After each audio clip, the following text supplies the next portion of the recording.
Just 3 hours ago, Blizzard has announced that there's going to be some upcoming class tuning, and today in this video, we're going to go over it. Now, of course, Blizzard did make a slight typo here. It's actually coming out the 25th, that Tuesday, NA servers, and Wednesday for EU. I'm going to mostly cover the tanks, so if you're here for healers or DPS or Augment, I'm not going to talk about any of that shit, so go check out another creator. Anyways, jumping right in, I basically want to go through the changes, both the buffs and the nerfs, and then show you guys some data and kind of talk about my general opinion and how it might affect compositions or just general tank performance, or if I think that the nerfs or buffs are justified. So first things first, Blood Death Knight 10% again. We've been seeing Blood Death Knight buffs back to back to back, it feels like. Blood Death Knight is kind of getting to that point where I think it might start creeping into kind of a meta spot. It already has insane survivability and its kit is pretty strong for Mythic Plus. It has a lot of ways to like counter certain damage pools or damage profiles with like things like AMS. It has AMZ as a group defensive. It obviously has things like Death Grip and Abomination Limb, very powerful tools to cause disruption as well as control mobs positioning. Blood Death Knight players should be extremely happy for this. Now, Blood Death Knight has always had that complaint where, oh, you know, our damage is always on the lower end, but the trade-off is that you have insane survivability. With this buff coming through at 10% value, we might be seeing some issues with Blood Death Knight kind of getting, you know, coming on the rise. Now, what I'm scared of for this is that Blood Death Knight has this really interesting dynamic with like how the scaling works with their damage in larger AoE pools with Blood Plague. Because Blood Plague is technically uncapped because it's a dot application. In larger pools, Blood Death Knights do a ton of Blood Plague damage now, especially with these buffs. And then on top of that, you have Umbilicus Eternus, which I know there's been a couple of people trying to experiment with Bloodshot, but even with Umbilicus, this damage actually increases their healing even more from Umbilicus, because if I'm not mistaken, there is no cap on that absorb shield. So this damage is going to directly impact their ability to also self-heal for more and have that bigger absorption shield. I meant to talk about this later, but that's kind of the input here. Now, Guardian Druid was for anyone who kind of was watching the TGP, I unfortunately did not today, but it was pretty much mirror comps across the board. You had a very set composition, and Guardian Druid was represented in that composition. Same with Evoker. There are Evoker nerfs, but again, I'm not going to talk about them. Blizzard's counter to this is nerfing an aspect of Ursoc's Fury for the damage of Thrash and Maul, which is barely a nerf, if I have to say so. I just got done streaming and I did a couple of bear keys just to try to figure out how it feels, because I haven't been able to play this patch yet, and it's being reduced from 60% of the damage to 50%. So we're seeing about an 18% nerf here. This isn't really going to affect you because Thrash is still going to give you that full value. So Guardian Druids, don't be too scared. It's still going to be super payphone. You're still going to be immortal. You're probably not even going to notice this change, in my opinion. All right, moving down, this has the community kind of in a rage right now. Brewmaster was nerfed, spinning crane kick by 20% and keg smash by 5%. Now, I'm going to talk about numbers in a second, but I hate to be that guy, but it's kind of justified. I wish Blizzard was doing more than just looking at damage of tanks and nerfing and buffing it based off of like trying to make all the tanks equal. I don't think that's really like fair. For example, when we talked about the Blood Death Knight's insane healing, I think they, you know, should have a little bit lower damage, and then vice versa with the Brewmaster. Brewmaster needs kind of attention from the healer. Trade-off, they do a ton of damage. So we'll see. I'll talk about this in a second. Protection Paladin, 8% buff, and Prot Warrior, 7% buff.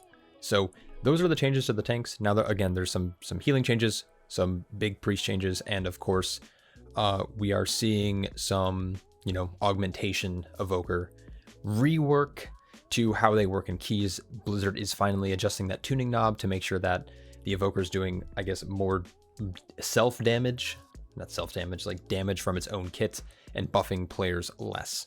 So this is a site called u.gg. They mostly handle League of Legends, and they do, I think, some Valorant stuff, but they also have stepped into WoW. And now this is a site I might have talked about. I talked about it on stream earlier today when I was talking about this kind of stuff. But what I like about the site is it presents data in kind of a clean format.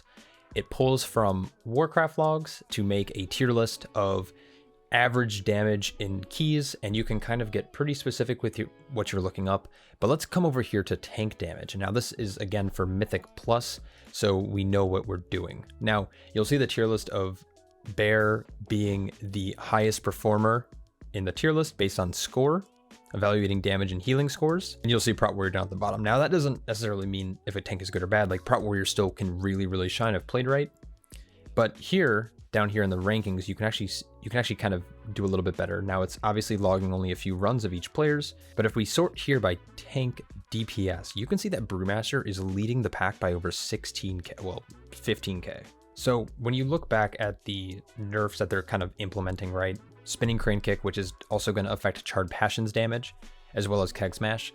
Even with like a 7% nerf, give or take, you're still going to see Brewmaster at the kind of the top of the board, but they're definitely being reined in a bit, which is unfortunate because right now you can see if we go by popularity, they're not being played all that often, and they kind of struggle in a lot of different aspects of Mythic Plus. But most of these other damage kits are going to be pretty good. Now, let's look at Blood Decay though. They're getting a 10% buff, so 7k. They're going to get bumped up above Guardian Druid if you kind of just like take this data at face value and implement just a, you know, whatever the buff is, 10%, 8%, 7%. So Blood Death Knight is kind of getting to that range and that territory of being pretty competitive in terms of damage, as well as, again, like I said, with that Umbilicus Eternus, going to be very strong, especially during those dancing rune weapon windows. Now, some of these other tanks, of course, like Prot Paladin, Prot Warrior, they are seeing a buff as well, but it's a little bit smaller than Blood Death Knight, and they're even lower than Blood Death Knight. So Prot Warrior, Prot Paladin are probably going to get pulled right in line with the Vengeance Demon Hunter, and they're all going to be kind of on an equal playing field. But Blood Death Knight is kind of sneaking in to that little meta. It's like right now it's kind of my dark horse choice. Now, again, if you look at the popularity, this is a tank that is not being represented all that often, 8.7%. A fair bit of runs. So I'm a little nervous that these buffs will actually impact this class in such a way that it'll actually shift the meta even more, maybe bumping Blood Death Knight up to where Vengeance is. Brewmaster is probably going to get knocked down into the B tier if we're kind of going off of the tier list evaluation. So if we're going to kind of round out how these nerfs are going to affect these classes, I think Prot Warrior will probably be brought up to the B tier. Brewmaster is definitely going to be knocked down a peg because what's really shining for them right now is their damage. They kind of struggle with their self-survivability, their self-agency to stay alive. They require that healing, external healing from a healer. Their kit is also nothing to write home about. While Ring of Peace and Light Sweep are good, most other tanks bring a similar type of thing in their kit, whether it's like, you know, Avenger Shield, Death Grip, Ursol's Vortex, Typhoon, Sigil of Silence. Most tanks have kind of a way to control mobs in that kind of sense. And yeah, I mean, their Brewmaster is definitely going to be knocked down, which sucks because it's my favorite tank. So Prot Warrior is getting knocked up probably to B tier. Brewmaster is probably being knocked down, and then Blood Death Knight is probably going to jump up to A tier and potentially kind of move up to where that Guardian Druid is. But we're going to have to see. Let me know what you guys think about these changes below. Let me know how wrong I am about my opinion, and I will catch you guys all very soon. Peace.